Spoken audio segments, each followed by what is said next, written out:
Hello friends, welcome to my channel रेसुस blogger अन्य एटी भिडिओলৈ আপোনালোকক স্বাগতম জনাইছো। আজি মই আপোনালোকৰ লগত আগত আনিছো অমিতা ফুলৰ ভাজি। দেখিছেনে?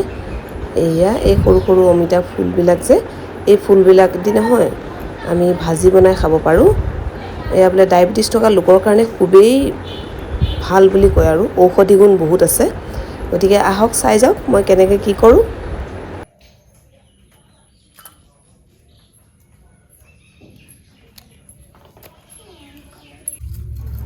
ফুলবিলাক এনেকৈ গুচাই লৈ আলু এটা কাটি অলপ দেৰি পানীত জুবাই অলপ বইল কৰি ল'ব লাগে।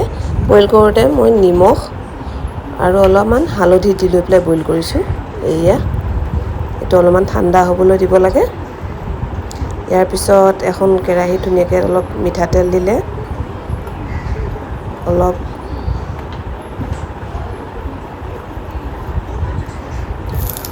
নহৰু পিঁয়াজ নহৰু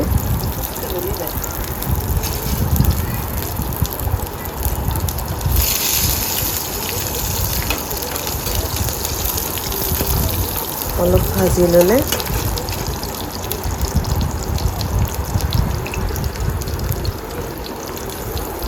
দুটা কেঁচা জলকীয়া ফালি দিলোঁ।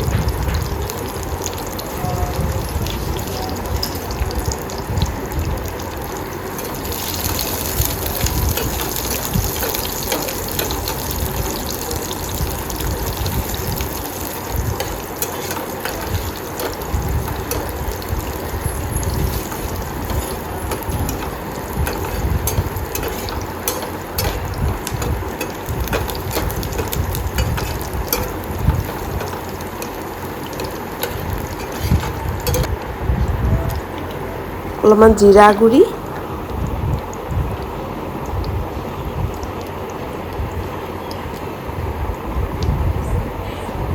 অলপ জলকীয়া গুড়ি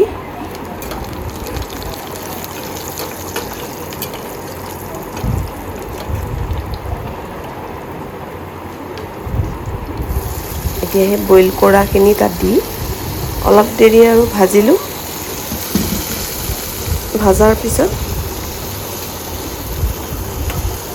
খাবৰ বাবে ৰেডি হৈ গ'ল।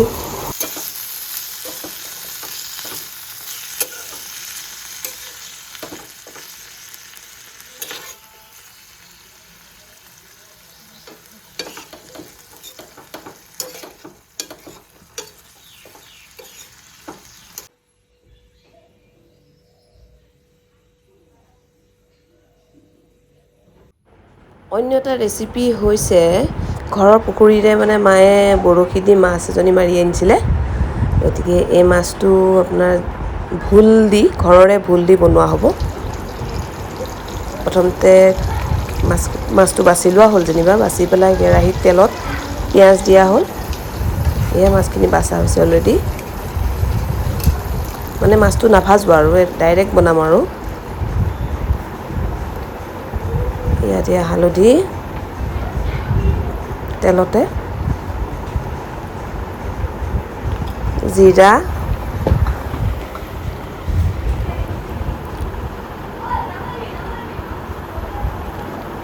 অলপ জলকীয়া গুড়ি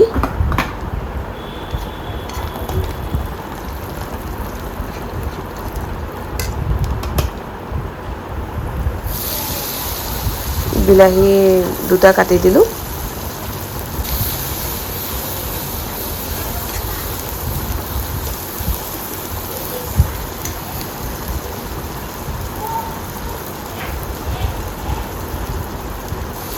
অলপ নিমখ দিয়া হ'ল। এতিয়া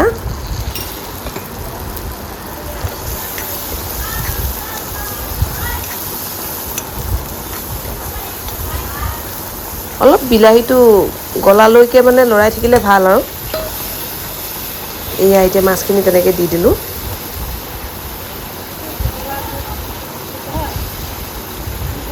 এইটোতে মানে ভাজা হৈ যাব মাছটো।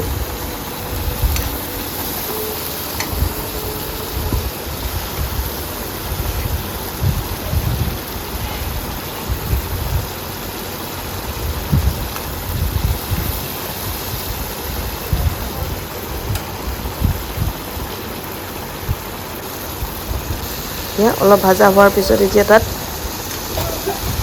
ভোলকেইটা দি দিলোঁ।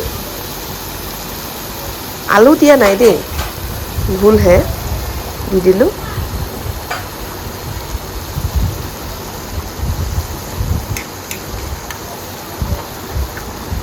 বেছি লৰালে আকৌ মাছখিনি ভাঙি যাবতো, সেইকাৰণে সেই অনুযায়ী মানে ভোলটো দি জাষ্ট ঢাকনাখন মাৰি দিয়া হ'ল আৰু।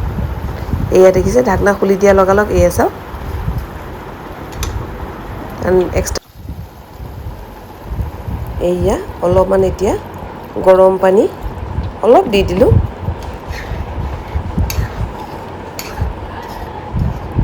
দি পেলাই আপুনি 5-10 মিনিটমান অলপমান জুইত ৰাখিলে আৰু খোৱাৰ যোগ্য হৈয়ে গ'ল।